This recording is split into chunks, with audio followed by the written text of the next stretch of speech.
La tension est montée d'un cran à La Paz, en Bolivie, mercredi, alors que la population protestait contre la détention d'un important leader de l'opposition, Luis Fernando Camacho.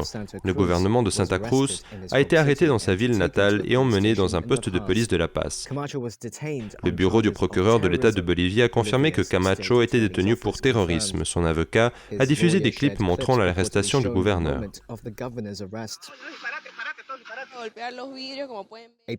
Un passager qui se trouvait avec M. Camacho se souvient que leur véhicule a été arrêté par des hommes vêtus de noir qui ont brisé leurs vitres avec la crosse de leurs fusils.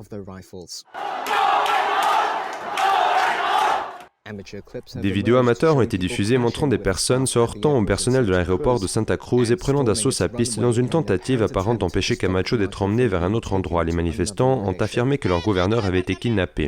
Des images diffusées par les médias locaux ont montré les forces de sécurité utilisant des gaz lacrymogènes dans les rues de Santa Cruz.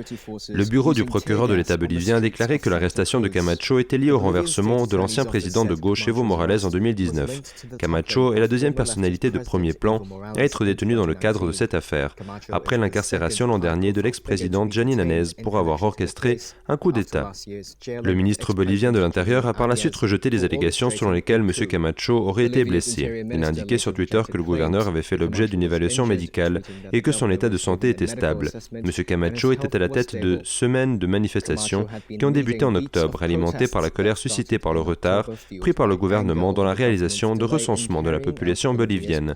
Un nouveau recensement aurait permis à Santa Cruz, qui est depuis longtemps en conflit avec la ville rivale de La Paz, d'obtenir davantage de recettes fiscales et de sièges au Congrès. Un porte-parole du département d'État américain a exhorté les autorités boliviennes à respecter les procédures légales contre les personnes inculpées.